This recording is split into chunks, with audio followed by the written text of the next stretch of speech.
Existe-t-il aujourd'hui une cause commune pour laquelle vous pensez que la science et la religion pourraient former une alliance au service de celle-ci? Le problème dans ce que vous dites, c'est que vous considérez la science comme une chose, alors que c'est un processus. C'est un processus qui consiste à réfléchir à la façon dont le monde fonctionne et à comment réfuter des idées, à distinguer le non-sens du sens. Et cela est à l'opposé de la religion. Donc ce n'est pas comme si la Russie et les États-Unis s'unissaient pour faire je ne sais quoi. Il est vrai qu'il existe deux façons différentes d'aborder le monde. Je pense que la question que vous posez déforme ce qu'est la science. La science n'est pas une chose. C'est probablement la plus grande incompréhension de la science. Je participe à ces événements pour parler du processus scientifique, car il est important et améliore le monde. Sinon, je ne perdrai pas mon temps. Et le processus scientifique est simplement différent du processus religieux. Et le processus scientifique fonctionne. Ça a changé le monde. L'entreprise scientifique consiste à rechercher activement les lacunes dans nos connaissances, à rechercher l'ignorance, afin que nous puissions travailler à combler cette ignorance.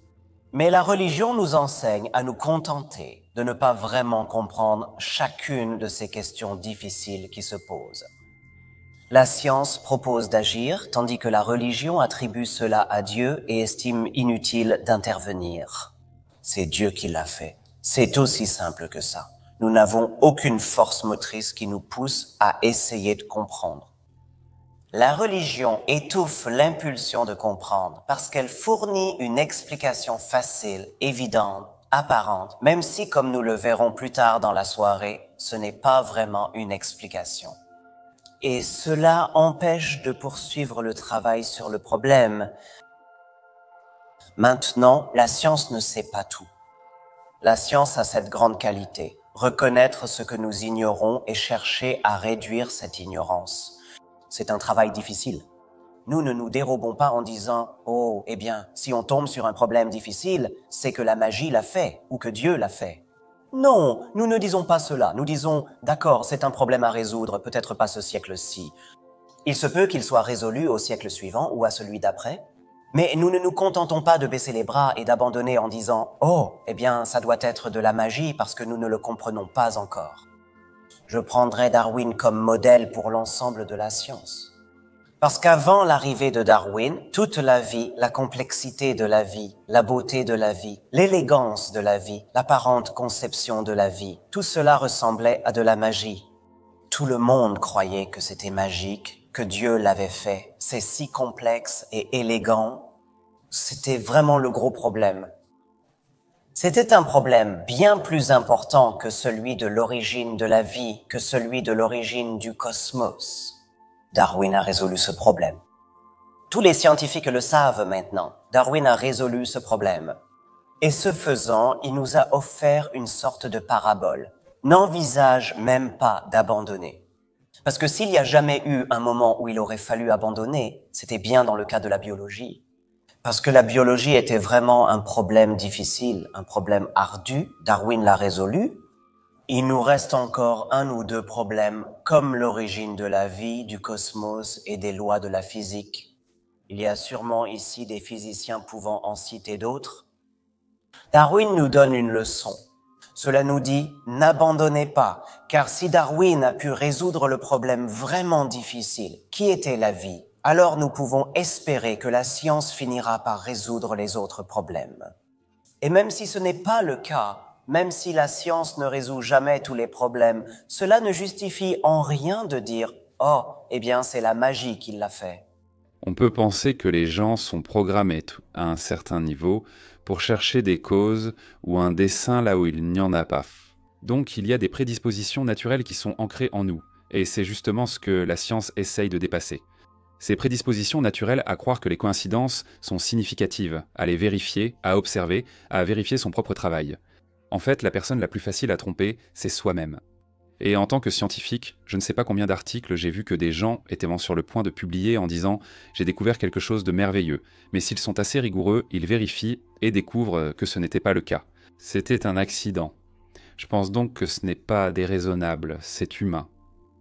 Donc, alors que la science est remplie de doutes, de scepticisme, de volonté d'apprendre, d'ouverture à la correction, la foi est exactement l'opposé. D'ailleurs, les scientifiques sont ceux qui sont vraiment doués pour dire « je ne sais pas » et dire « je ne sais pas » tout le temps, parce qu'ils ont peur qu'un spécialiste soit dans la salle, quelqu'un qui en sait tellement plus sur le sujet qu'on leur demande qu'on ne peut presque jamais amener un scientifique à donner son avis sur autre chose que son domaine de spécialisation le plus étroit. Remarquez que la science en paie le prix car les fondamentalistes sont très doués pour utiliser la franchise de la science contre elle. Je veux dire, chaque fois que les scientifiques disent « je ne sais pas » chez Larry King Live, il y a 1000 fondamentalistes qui se précipitent, vous savez, pour nous sortir le dieu des lacunes. Voilà, c'est ça le dessin intelligent. C'est de la politique et de la religion sous couvert de science. Il n'y a pas de faiseur de règles en science. Il n'y a pas d'autorité. C'est la marque de la science. Il n'existe pas d'autorité scientifique. Il y a des experts scientifiques, mais le plus humble des étudiants peut en fait réfuter n'importe quel. Il n'existe pas de scientifique en chef, contrairement à un grand rabbin ou un pape. On demande alors, quelle est la réponse ? Comment devons-nous agir ? C'est essentiel. C'est l'aspect clé de la science qui la rend si merveilleuse, c'est qu'il n'y a pas d'autorité. Maintenant, bien sûr, les scientifiques, même si beaucoup de gens ne s'en rendent pas compte, sont en fait des êtres humains.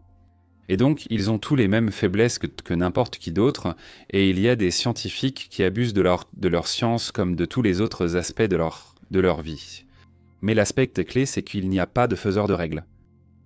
La liberté humaine est finalement apparue avec l'éveil de la connaissance et, en fait, le questionnement ouvert, qui est la marque de la science.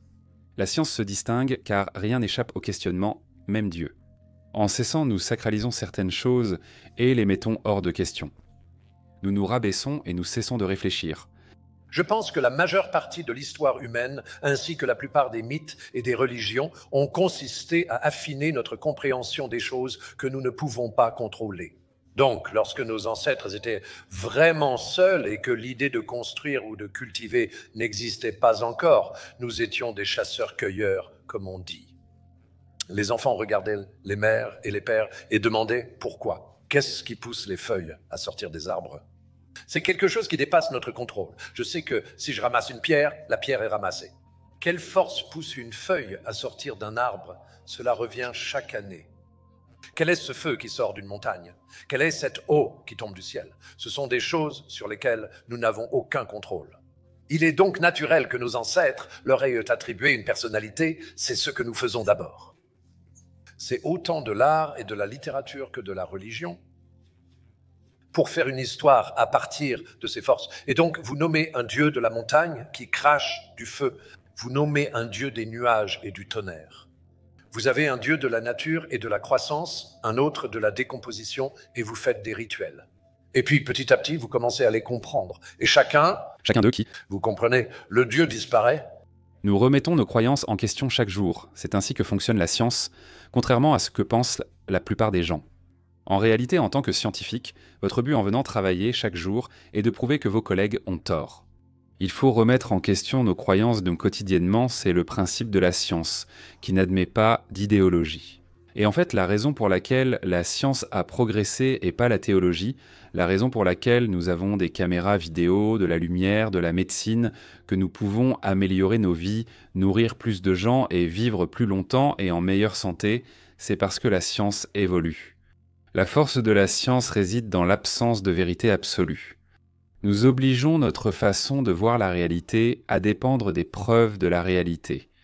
Si tu ne questionnes pas tes croyances, tu n'apprends ni ne te remets en question. Et donc j'espère que chaque étudiant qui va à l'université à un moment de sa vie ait l'opportunité de voir quelque chose qui est au cœur de son être, quelque chose d'aussi central à son existence que, s'il le perd, il n'aura plus l'impression d'être humain, être prouvé comme ayant tort. Parce que c'est la libération que la science offre. La prise de conscience que supposer la vérité, supposer la réponse avant de poser les questions, ne mène nulle part. Et c'est pourquoi la science a conduit à un monde moderne où, en fait, nous pouvons progresser. et que la science était le seul jeu de langage auquel nous jouons où nous sommes vraiment rigoureux et précis sur ce qui constitue une preuve, où il y a un processus d'évaluation par les pairs, où beaucoup de personnes intelligentes essaient de vous prouver que vous avez tort et où vous gagnez réellement des points en prouvant que vous avez tort vous-même. Ce n'est pas ce que font les religions. Les religions ne sont pas falsifiables de cette manière. La religion n'est vraiment pas simplement l'opium du peuple. Cela mine indéniablement l'intellect et la rationalité et, ce faisant, nuit à la société en son cœur. Si nous voulons comprendre notre situation dans le monde ainsi que ses possibilités plus profondes, nous devons le faire dans l'esprit de la science. Nous n'avons que la conversation humaine pour saisir ces possibilités. Nous pouvons soit avoir une conversation du 1er siècle comme dictée par le Nouveau Testament, soit une conversation du 7e siècle comme dictée par le Coran, soit une conversation du 21e siècle qui nous ouvre à toute la richesse du savoir humain. Le monde doit se réveiller de son long cauchemar de croyances religieuses. Et tout ce que nous, scientifiques, pouvons faire pour affaiblir l'emprise de la religion devrait être fait et pourrait, en fait, à terme, être notre plus grande contribution à la civilisation.